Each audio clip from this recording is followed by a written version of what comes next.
क्षणों में बाहर गेट पर पहुंच गए हैं, कुछ ही क्षणों में आपके पास पहुंच रहे हैं।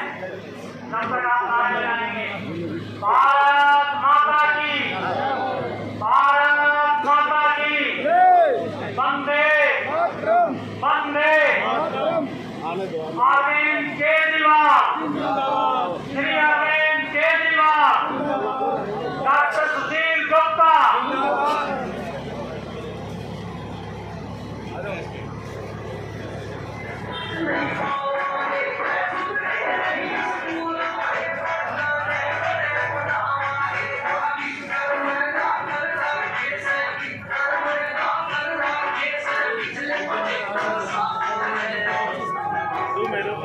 अभी हमारे मुख्य अतिथि जी स्टेज पर पहुंच रहे हैं।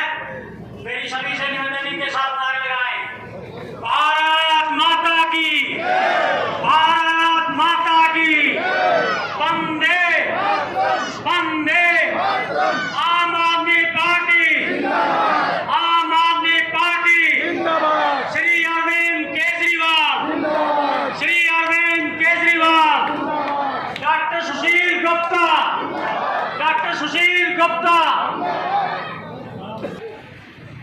अभी हमारे जिला के अध्यक्ष, तालियों से स्वागत, भारत माता की, डॉक्टर सुशील गुप्ता।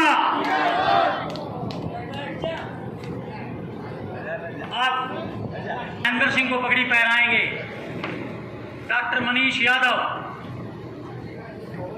जोरदार तालियां।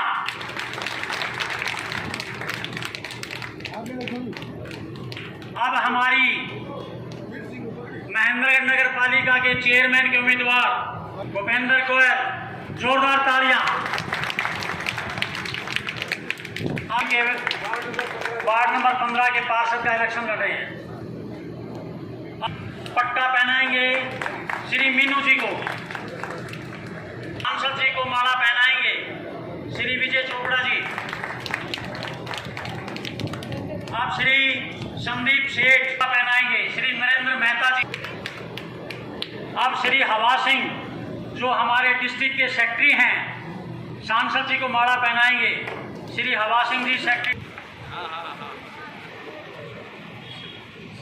अब मैं स्टेज पे जितने भी हमारे शीर्ष नेता बैठे हैं, महेंद्र सिंह जी हरियाणा के से प्रभारी हैं, आप वीरू सिंह जी आप दक्षिण जोन के हमारे अध्यक्ष हैं। समय न लेता हुआ मैं आगे का जो कार्यक्रम है वो महेंद्रगढ़ के अंदर आए हुए हरियाणा के सह प्रभारी भाई महेंद्र चौधरी जी, इस जोन के अध्यक्ष वीर सिंह जी, जिला के अध्यक्ष सुकेश दीवान जी, शिखा गर्ग जी, मीनू जी, जावेद जी हमारे लीडर, हमारी इस जोन की जिले से महिला नेता चंद्रकला खातून जी, मंच के ऊपर हमारे बाकी पदाधिकारी का जोन से, जिले से, विधानसभा से, मेरे सामने बैठे हुई माताएं, बहनें, बुजुर्गों, नौजवान साथियों, प्यारे बच्चों, सबको मेरी हाथ जोड़ के नमस्कार।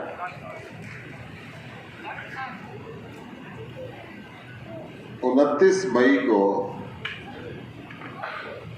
धर्म क्षेत्र कुरुक्षेत्र से अरविंद केजरीवाल जी ने ऐलान किया कि हम हरियाणा का भ्रष्टाचार खत्म करेंगे। भ्रष्टाचार के काल के रूप में जाने जाने वाले हमारे राष्ट्रीय संयोजक, हमारे सुप्रीमो अरविंद केजरीवाल जी ने ये कहा कि भ्रष्टाचार की खत्म करने की शुरुआत हम नगरीय निकायों से करेंगे। कि जितनी भी नगर पालिका है, नगर परिषद है, वो भ्रष्टाचार का अड्डा बन गई है। और यहाँ से हमारे चेहरे बनाए भूपेंद्र जी को, एक ऐसी शरीफ इंसान जिनके मन में सेवा पर वो धर्म की भावना है। महेंद्रगढ़ से पूरा का पूरा आज मैं आपसे वोट की अपील करने तो आया हूं, परंतु मैं आपसे ये निवेदन भी करने आया, ये एक लंबी लड़ाई है, हरियाणा को बदलने की लड़ाई है। 75 साल पहले देश आजाद हुआ, लाखों वीरों ने शहादत दी और ये सपना देखा था कि एक शिक्षित हिंदुस्तान होगा, एक विकसित हिंदुस्तान होगा, एक बारोजगार हिंदुस्तान होगा, मुस्कुराता हुआ हिंदुस्तान होगा, आगे बढ़ता हुआ हिंदुस्तान होगा। उनकी शहादत के बाद जो आज़ादी मिली, बाबा साहब ने एक संविधान लिखा। संविधान सभा पूरी ने मिल के दुनिया के जितने भी संविधान थे उनकी खूबसूरती को इसमें समाहित किया। विविधता में एकता, अनेकों धर्म, अनेकों जाति, अनेकों रीति रिवाज, उसके बाद एक हिंदुस्तान। उस संविधान के जरिए घोषणा की गई 26 जनवरी 1950 को कि अब राजा का बेटा राजा नहीं बनेगा, आम आदमी हिंदुस्तान पे राज करेगा। परंतु पिछले 75 साल से जितनी भी सरकारें आई, ना तो उन शहीदों की शहादत को दिमाग में रखा, गरीब आदमी और गरीब होता चला गया। देश का 85% पैसा चंद परिवारों के पास इकट्ठा हो गया और 15% पैसे में ये सैकड़ों करोड़ की आबादी है।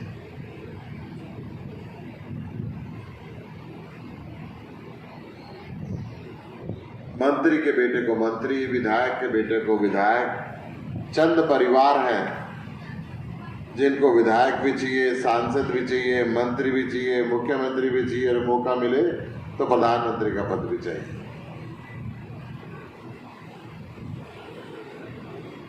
अरविंद केजरीवाल जी ने उस संविधान की ताकत को पहचाना। एक मोबाइल ठीक करने वाली दुकान में काम करने वाले मैकेनिक लाभ सिंह से पंजाब के मुख्यमंत्री करवाया, एक ढाबे वाले से चंडीगढ़ के मेयर करवाया, एक ऑटो रिक्शा ड्राइवर से बड़े बड़े मंत्रियों का करवाया और ये बता दिया कि हिंदुस्तान में आम आदमी जब खड़ा होगा तो बड़े से बड़े ताकतवर लोग धाराशायी हो जाएंगे। राजनीति में पहली बार आम आदमी पार्टी ने यह कहा, ऐलान किया कि हमारा कैंडिडेट दारू नहीं बांटेगा, पैसे नहीं बांटेगा, हमारा कैंडिडेट अपराधी नहीं होगा, उसका चरित्र खराब नहीं होगा, वो भ्रष्टाचारी नहीं होगा। ये सारी चीज चेक करके जनता की राय लेके हम टिकट देते हैं। और ये भी जाति और धर्म का बंधन नहीं मानते, जेंडर का बंधन नहीं मानते। जहां पे जाति कोई भी बहुत संख्या में है और एक दूसरा शरीफ आदमी जिसकी जाति के लोग कम है, उसको टिकट देने में आम आदमी पार्टी परहेज नहीं करती, जाति के बंधन पे नहीं चलती। आम आदमी पार्टी जेंडर के बंधन पे भी नहीं चलती। दो बात बताता हूं, जहां पे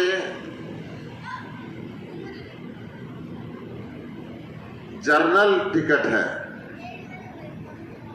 वहां पे भी हम अगर SC/ST में से अच्छा व्यक्ति है उसको भी टिकट दे देते हैं। अगर वहां पे महिला अच्छा काम कर रही है, जनरल टिकट है, महिला के लिए है, तो महिला को भी दे देते हैं। जेंडर का, जाति का, धर्म का भेद नहीं करते। और सबसे बड़ी बात है कि भ्रष्टाचार को 1% भी सहन नहीं करते। अभी पंजाब में हमारा एक मंत्री था, आज तक हिंदुस्तान में 2 एग्जाम्पल हुए हैं। पंजाब में हमारा मंत्री था, स्वास्थ्य मंत्री, वो 1% रिश्वत ठेकेदार से मांग रहा था। ये बात अखबारों को नहीं पता थी, ये बात अपोजिशन पार्टी को भी नहीं पता थी, ये बात पुलिस को भी नहीं पता थी। उस अधिकारी ने मुख्यमंत्री को बताया, मुख्यमंत्री ने कहा आप स्टिक करो। ना केवल उस मंत्री को बर्खास्त किया बल्कि जेल के अंदर भेजा। ये हिंदुस्तान का पहला उदाहरण। और इससे पहले अरविंद केजरीवाल जी ने दिल्ली के अंदर अपने मंत्री को हटाया। अन्यथा आज तक इस देश के अंदर इतने बड़े बड़े भ्रष्टाचार मंत्री करते हैं, सारी की सारी पार्टी उसको बचाने के अंदर लगी रहती है, कत्ल तक कर देते हैं। आपने भी देखा कि जो वर्तमान हमारे गृह राज्य मंत्री हैं, उनके बेटे ने उनकी कार से यूपी में किसानों के ऊपर गाड़ी चढ़ा दी थी, जानबूझ के झूठ बोलते रहे। सुप्रीम कोर्ट ने तय किया हाँ ये मर्डर किया है। इतने बड़े बड़े घोटाले होते हैं, कई कई करोड़ का काम होता है, नहीं पेपर में हो जाता है, पेमेंट हो जाती है। अधिकारी, नेता और ठेकेदार मिलके खा जाते हैं। आम आदमी पार्टी ने तय किया कि हम इस भ्रष्टाचार को जड़ मूल से खत्म करेंगे। दिल्ली में हमने भ्रष्टाचार को खत्म किया। जो हमारा 24,000 करोड़ रुपए का बजट था वो 76,000 करोड़ रुपए सालाना होगा। इसका फायदा क्या हुआ? दिल्ली के सारे सरकारी स्कूल बढ़िया कर दिए, कॉलेज अच्छे कर दिए। हरियाणा का हर माँ बाप ये चाहता है मेरे बच्चे को दिल्ली के कॉलेजों में दाखिला मिल जाए तो इसकी जिंदगी बन जाए। सारे हॉस्पिटल एयर कंडीशन कर दिए। हरियाणा में भी जान बचानी और खेत और मकान ना बिके खर्चे में तो मुफ्त इलाज के लिए दिल्ली की तरफ भागना पड़ता है कि वहां पे जाके इलाज होगा। हर गांव में, हर मोहल्ले में मोहल्ला क्लिनिक बना दिया। कानून बना दिया कि दिल्ली के अंदर कोई भी आदमी आए पूरे हिंदुस्तान से और भगवान ना करे सड़क पे एक्सीडेंट हो जाए, उस पर 1 रुपया लगो, 100 करोड़ रुपए लगो, वो हिंदुस्तान का कहीं भी रहने वाला सारा खर्चा दिल्ली सरकार देती है, जो उनसे मर्जी वसूल में इलाज करा। सारे देश की महिलाओं के लिए दिल्ली में बस यात्रा मुफ्त है। सारे बुजुर्गों के लिए हर धर्म की तीर्थ यात्रा मुफ्त है। 60 वर्ष से ऊपर के आदमी के लिए वो अपने साथ एक जवान भी ले जा सकता है, एक बच्चा भी लेके जा सकता है। बिजली मुफ्त, पानी मुफ्त और 24 घंटे आते हैं। ना जनरेटर की जरूरत, ना इन्वर्टर की जरूरत, ना मोटर की जरूरत। हरियाणा के अंदर डीसी रेट 9,500 रुपये महीना है और दिल्ली में 20,000 रुपये है। और सारी चीज मुफ्त देने के बाद भी 7,308 करोड़ रुपए सालाना मुनाफा है सरकार का, क्योंकि बेईमाना नहीं करा। हरियाणा के अंदर ना स्कूल अच्छे, ना हॉस्पिटल अच्छे, पैसे देके भी 24 घंटे बिजली नहीं मिलती, हर घर के अंदर 24 घंटे पानी नहीं आता, सड़क बिल्कुल टूटी हुई है, चारों तरफ से खड्डे हुए हैं, पानी बरसातों में पूरा भरा रहता है, सफाई है नहीं, नालियां बनी नहीं। तो ये सारा पैसा अगर ईमानदारी से लगे तो ये सारी चीजें सुधर सकती है और मुनाफा हो सकता है। पैसा खाते रहते हैं, इसलिए काम कुछ हुआ नहीं है। 1,25,000 करोड़ रुपए का कर्जा है हरियाणा के ऊपर, सुधरा कुछ नहीं। कर्जा है। अभी फरीदाबाद में 200 करोड़ रुपए का एक टेंडर हुआ, काम हुआ है कागजों में, सिर्फ मौके पे नहीं हुआ। पेमेंट होगी, फाइनल बिल बन गया। आम आदमी पार्टी को पता चला, हमने धरने प्रदर्शन किए, आरटीआई लगाई, तो वो ठेकेदार को गिरफ्तार किया। हमने कहा साहब इससे तो बात नहीं बनेगी, ठेकेदार तो फिर कोई और ले आएंगे। जो अधिकारी और राजनेता इसके अंदर मिले हुए उनको भी गिरफ्तार करो। 2-3 महीने हम धरने वरने पे बैठे तो एक चीफ इंजीनियर को और गिरफ्तार कर लिया, नेता को आज तक गिरफ्तार नहीं किया। हम ये कह रहे हैं नेताओं को भ्रष्टाचार पनपने के लिए क्यों दे रहे हो? आम आदमी पार्टी ने पूरे हिंदुस्तान के हर जिले में अपने ऑफिस तो शानदार बना दिए, हॉस्पिटल नहीं बनाए, स्कूल नहीं बनाए। हरियाणा के अंदर 34% बेरोजगारी है, यानी कि 18 वर्ष से लेकर 60 वर्ष का हर तीसरा आदमी हरियाणा में बेरोजगार है। और अगर मैं 18 से 28 वर्ष के युवक की बात करूं तो 80% बेरोजगारी है। 80% जिस प्रदेश में युवक बेरोजगार हो तो वहां नशा बढ़ेगा, वहां पे अपराध बढ़ेगा, युवक डिप्रेशन में जाएगा। आपके साथ में भिवानी जिला है कि तालू गांव के अंदर अभी थोड़े दिन पहले की युवक ने आत्महत्या की। हरियाणा में सबसे ज्यादा देश के अंदर फौजी है, हर 10वां फौजी हरियाणा से है। 3 साल से भर्ती नहीं खोली हरियाणा में। एग्रीकल्चर डेवलपमेंट की बात करते हैं हम, यहाँ पे किसान को खुशहाल करने की बात करते हैं। एडीओ होता है एग्रीकल्चर डेवलपमेंट ऑफिसर, 7,500 पोस्ट है हरियाणा में। 7,500 में से 5,000 खाली है। किसान को कौन सलाह देगा, कैसे देगा? जो किसान दादालाई खेती करता रहा बस वो कर रहा है, हम उसको कमर्शियल वायबिलिटी नहीं समझा रहे। अमेरिका का किसान, ऑस्ट्रेलिया का किसान हेलीकॉप्टर से अपने खेत में छिड़काव के लिए जाता है, यूरोप का किसान मजदी कार में जाता है। अपने देश का किसान के पास टूटी साइकिल भी बढ़िया नहीं होती। क्यों? ऐसा कब तक चलता रहेगा? इस देश को बदलने की जरूरत है, और देश को बदलने के लिए सबसे पहले जाति और धर्म की राजनीति छोड़नी पड़ेगी। कोई आदमी कुछ काम करता हो नहीं करता हो, हम कहते हैं ये हमारी जाति का, इसको जिता दोगे। क्यों? हम सब हिंदुस्तानी हैं। जाति और धर्म का इतना भेद क्यों है? क्या आप इस बात से सेटिस्फाइड हो कि नगर पालिका महेंद्रगढ़ की ठीक काम कर रही है, यहाँ की सड़क ठीक है, बिजली पानी ठीक है, सफाई ठीक है, नालियां ठीक है? सेटिस्फाइड हो? नहीं हो ना। इसलिए नहीं है कि हम जाति के दम पे जिताते रहे, काम के दम को पूछते ही नहीं। हम ये नहीं पूछते भाई तुमने क्या किया।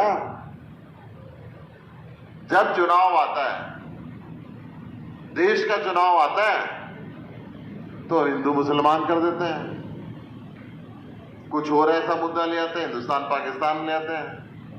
यूपी का चुनाव हुआ, मोहम्मद अली जिन्ना साहब पैदा कर दिए, वहां 1947 में पाकिस्तान चले गए, तो उसका क्या काम था वहां पे?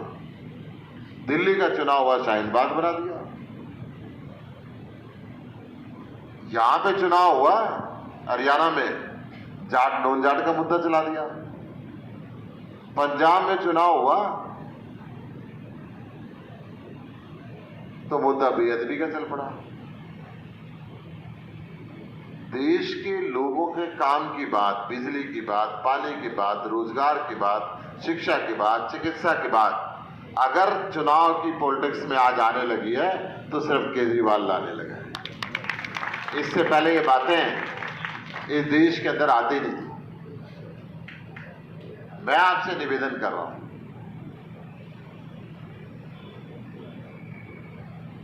इस प्रदेश के अंदर और पूरे देश में पिछले बहुत टाइम से हायर रेजिमेंट की मांग हो रही है। भाई सबकी रेजिमेंट है, उस रेजिमेंट से कोई अलग से बेनिफिट थोड़ा ना मिल रहा है, दे दो। अगर देश की सेवा की भावना ऐसी है, इसके लिए इतने प्रदर्शन कर लिए, हम क्यों बस मुद्दा बनाएंगे जी। प्रधानमंत्री, मुख्यमंत्री, पूरे यादव भाइयों ने उनको जिताया और कोई बेनिफिट भी नहीं मांग रहे उनसे। यही कह रहे हैं भाई हम लड़ते हैं देश की रक्षा के लिए, जान गंवाते हैं। अलग अलग कौमों पे तुमने रेजिमेंट बना रखी है कि हमारी कौम पे भी बना दो, बस इतनी तो मांग है। उसके अंदर भी अड़ के बैठ के नहीं जी। हर चीज में पॉलिटिकल बेनिफिट सरकारें ढूंढने लगी। 1 साल तक किसान बॉर्डर के ऊपर बैठे, 750 किसानों ने शहादत दी। हरियाणा के मुख्यमंत्री ने कहा ये आतंकवादी है, इनकी जड़ चीन में और पाकिस्तान में है। उस समय भी मैंने कहा था मुख्यमंत्री जी ये तो यहीं पैदा हुए थे, आप देख लो कहां से आए हो।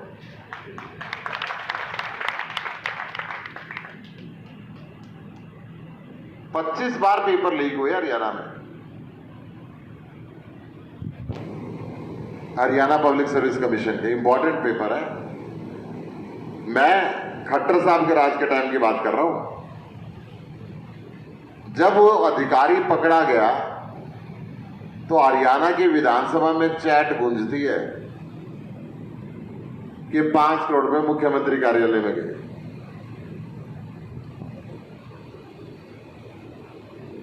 करनाल के अंदर हमारे एक काउंसलर ने रेड करवाई, डीटीपी और तहसीलदार दोनों पकड़े गए। पकड़ने के बाद उन्होंने बयान दिया साहब पैसे ऊपर देने पड़ते हैं। ऊपर तो वहां का एमएलए मुख्यमंत्री है। ईमानदारी का ढोंग पीटते हैं। अगर ईमानदारी से पैसे खर्च होते तो दिल्ली जैसा हरियाणा बन गया होता। पंजाब के अंदर हमने भ्रष्टाचार बंद किया। 2 महीने सरकार बने हुई है, 35,000 टेम्परेरी कर्मचारियों को पक्का कर दिया, 25,000 नई सरकारी नौकरी निकाल दी। किसानों की फसल में नरमे में सुंडी लगी थी, कपास में कीड़ा लग गया था, उसके लिए 101 करोड़ रुपए अलग से निकाल के रखा। मुआवजा किसान घर में परेशान ना हुए।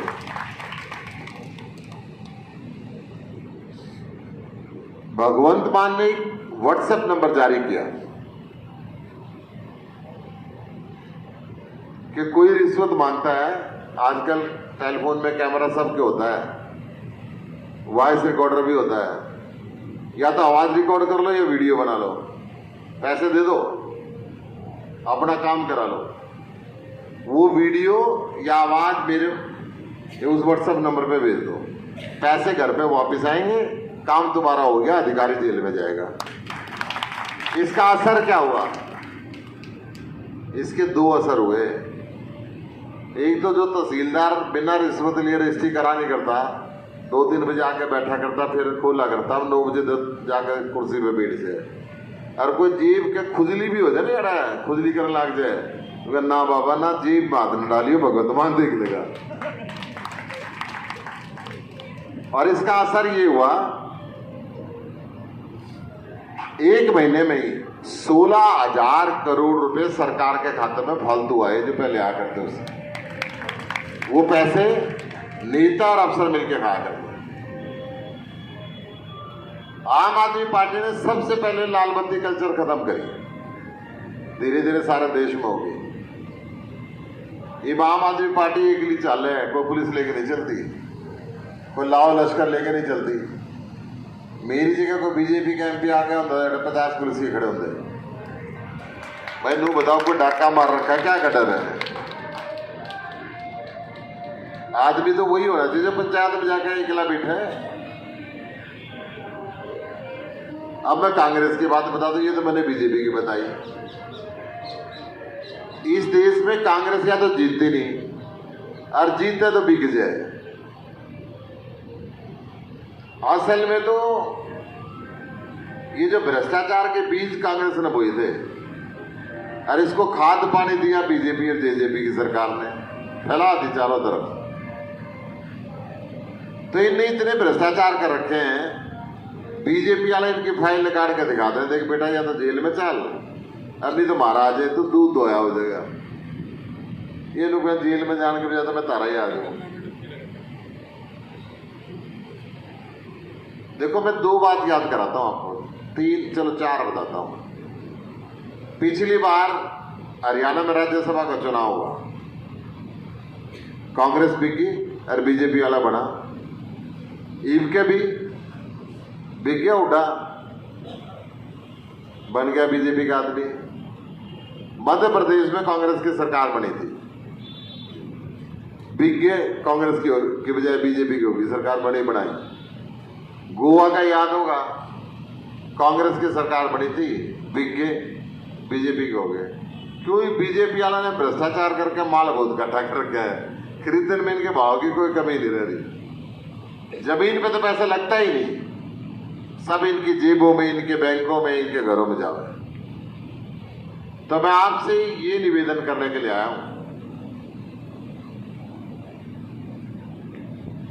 भूपेंद्र गोयल को तो वोट दोगे, इससे हाथ मजबूत होंगे केजरीवाल के। भूपेंद्र गोयल एक चेहरा है, परंतु पूरे देश के अंदर एक आवाज जाती है, क्या भ्रष्टाचार को खत्म करना है। तो इसके लिए मैं 2 बात कहना चाह रहा हूं आपसे। हम क्या कर रहे हैं, सब भाषण सुन के चले जाते हैं, मैं घर में आराम से बैठा, घर वालों से भी बात नहीं करते। एक निवेदन मैं कर रहा हूं, घर में जब जाओगे तो अपने बेटा से, बेटी से, मां से, बाबू से, पति से, पत्नी से, भाई से, बहन से बात करनी है। भाई एक बार ईमानदार पार्टी को चुनना है, आपकी बार झाड़ू को वोट देनी है। कौन कौन घर में जाकर बात करेगा बताओ, ताली बजा दो, मैं सारे करेंगे। देखो 2 वक्त मिल रहे हैं, झूठ ना बोली, करनी पड़ेगी जरूर। मैं ये बात कह रहा हूं, ठीक है जी। तो उसमें क्या है, हर आदमी की घर में वोट है, और बच्चों के भी बहुत आदमी जानने वाले हैं, महिलाओं के भी जानने वाले हैं, आदमियों के भी जानने वाले हैं। अगर घर में बात कराएंगे तो उनको बोलेंगे भाई अपने जानने वालों को फोन कर दो, तो कई गुना का फर्क पड़ जाएगा। एक बात तो यह है, एक बात और दे रहा हूं, छोटा सा काम। 19 तारीख को चुनाव है, 19 तारीख तक आप जिस भी वार्ड में रहते हैं, 2 पड़ोसियों के सवेरे, 2 पड़ोसियों के शाम को, और रोज नए पड़ोसी के चाय पिकानी है। उसे तो पड़ोस में अपने संबंध सुध रहे हैं, ठीक है। और वहां चर्चा करनी है, भाई दिल्ली बदल गिरा, हरियाणा भी बदल लो, महेंद्रगढ़ भी बदल लो भाई। तो यूं भी एक में है तो मुश्किल काम, रोज चाय पिकानी पड़ेगी किसी न किसी के। और मन में ठान लो तो बड़ा आसान भी है। ये हाथ खड़ा करके बताओ कौन कौन जाओगा।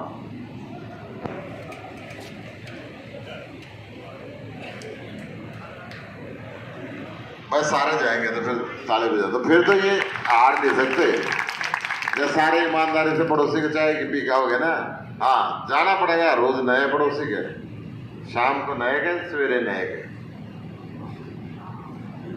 तो मेरे क्या पर्ची दे रही है कि भूपेंद्र गोयल जी हमारे प्रधान पद के प्रत्याशी हैं, वार्ड नंबर 15 से नवीन निबेड़िया जी हैं। मैं तो ये कह रहा भाई, झाड़ू ने देख लियो, गढ़े नाम याद रखने की जरूरत नहीं पड़ेगी, तो झाड़ू देखा और बटन दबा दियो। 2 नंबर और 1 नंबर देखने की जरूरत कहाँ रहेगी जब झाड़ू देख लेंगे। मैं ये बात बता रहा हूं कि आप एक बार परिवर्तन करके देख लो, दिल्ली वालों ने एक बार परिवर्तन किया था, इतने काम कर दिए कि अमित शाह गली गली पर्चा लेके घूम गया, किसी ने पूछा नहीं। और वही काम पंजाब में होने लग रहे हैं। नू सोच लो, यू पंजाब, दिल्ली और हरियाणा अपना 3 कमरे का मकान है। मान लो कोई रिश्तेदार घर में आ गया, दिल्ली वाला कमरा साफ सुथरा हो गया, पंजाब वाला भी रंग रोगन होने लग रहा है, भ्रष्टाचार खत्म होने लग रहा है, सारी चीजें बढ़िया हो रही है। लोग कह रहे यू क्यों गंदा छोड़ रखा है, झाड़ा भी झाड़ू चला लो। तो मैं कह रहा हूं इनके झाड़ू चला लो, तो हम सब मिल के काम करेंगे तो 100% आप जीतोगे। और भाई मैं बोल के चला गया, तो हम सुन के चले गए, आगे कुछ नहीं करोगे तो फिर बड़ा मुश्किल काम है। तो एक बार ये मन में पक्का बैठा लो, इसका अपन मेहनत करनी है, तो दिन भी कुछ नहीं बचे। ठीक है जी, तो आपका बहुत बहुत आभार। जय हिंद, जय भारत।